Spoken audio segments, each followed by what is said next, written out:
What's up, YouTube? Today we've got another one of the trainers Pokemon decks. We've got Hop and his gang, Hop to it, I don't know what you want to call it.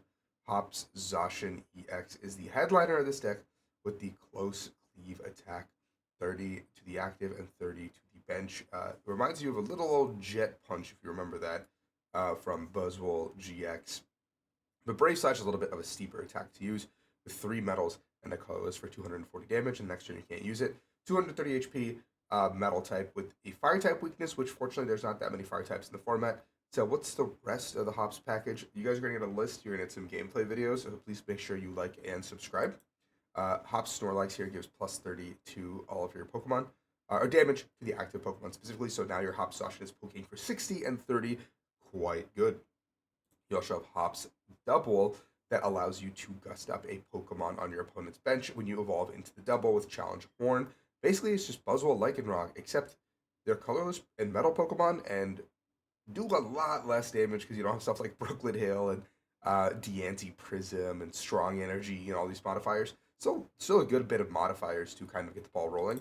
We also see that there's Hops Choice Band as a tool. When the Hops Pokemon this card is attached to uses the attack, it costs 1 colorless less and does 30 more damage. So realistically, your Hops Zacian can now attack for free, as doing 90 to the active and 30 to the bench. And so you're peppering all this damage in for literally no cost. So let's take a look at the list. Again, hit that subscribe button. Pretty stock standard list, it looks like. We've got the Cram that does 130 as well. You have the Batang to get the metal. So this list looks like it's trying to actually cater to the second attack of the Zacian and try to get those one-shots, which I don't think you actually really need to do. Secret Box is a really cool ace spec in here because I think, obviously, you get your Stadium, which gives you, I think, also plus 30 to the active. A supporter, so you can get like Research, just keep going through your deck. You can get Hop's Bag, which gets 2 basic Pokemon, so basically just gets your whole setup going. Or you can get like an Ultra Ball off the back of that, get like the double, and then you can get your tool, the Choice Belt. So I really like this list. It's like 4 ofs across the board. Makes a lot of sense to me. So without further ado, let's jump into the gameplay. Looks like we're up against Charizard in the practice game today. I guess if Charizard plays Manaphy, this can get really scary. Just because like we need to actually one-shot the Charizard at some point, and if they don't, then we're good. I mean, this is like a really awesome board state because now we're like, oh, let's go get our Hops Snorlax, let's go get our Hops Double. We're just getting a second Zacian though. We're getting Tool there, so now this guy attacks for free. A switch, put him into the active. This Charmander is potentially already dead. We're gonna Squawkabilly, get rid of our hand, Ultra Ball away, getting the Beldum. And we're just going to go ahead and do 60 to the active. If we hit stage here, no, 90, sorry, 90 to the active. My math is so bad. 90 to the active, knocking out the Charmander already. Then we're going to go ahead and be able to take out the, put damage on the Pidgey as well. We probably wanted to, I would have probably preemptively put it on the Charmander, because I guess we have to go for the metal attack. But here also, now defy Pidgeotto. That's so much worse than just going straight into Pidgeot. That feels so bad, man. That feels really bad. I guess you don't have Seal Stone and all that fun stuff anymore, which like feels super, super bad. We're gonna attach, we're gonna Evo. Which like really doesn't feel good, but you get the Pidgeot up somehow, some way. You're just down 2 prize cards, which really doesn't feel good.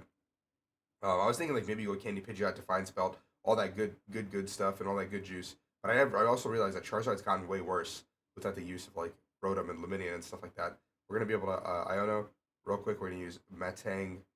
Oh no, we're discard the Iono. We're gonna go ahead and do it, and we get the energies on the board as well.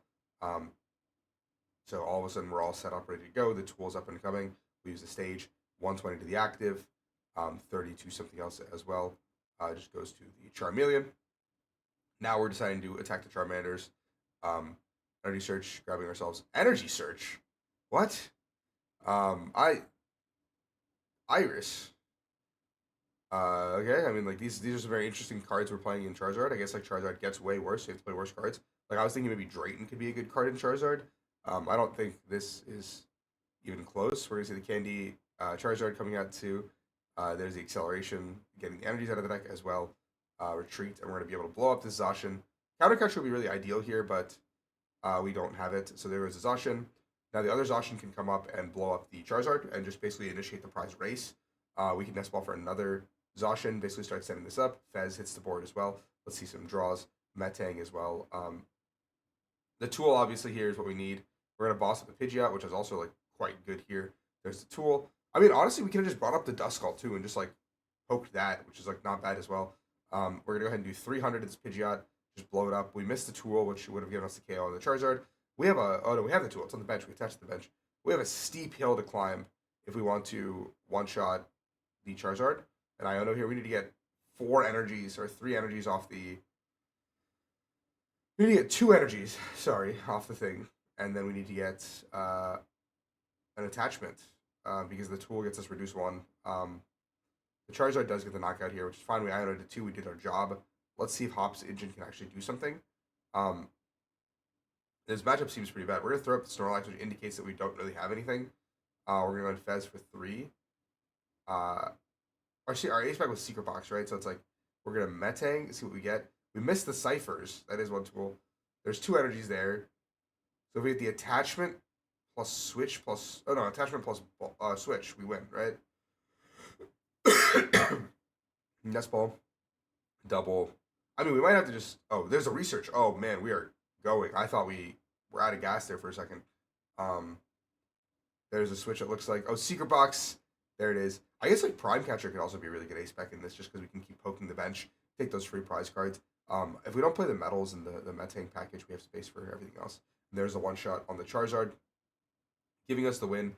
Barely, with the Stadium, the Snorlax, the Tool, and everything to take the one-shot here.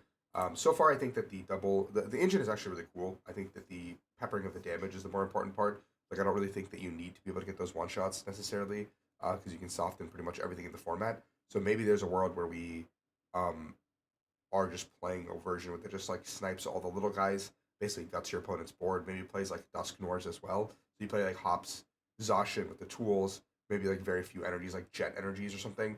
Play like Dusknoirs, basically just like blow up your opponent's board before they get to play the game, basically. But that might be too like early game centric. I do think this is a really cool engine, and I'm like very interested to see how it works.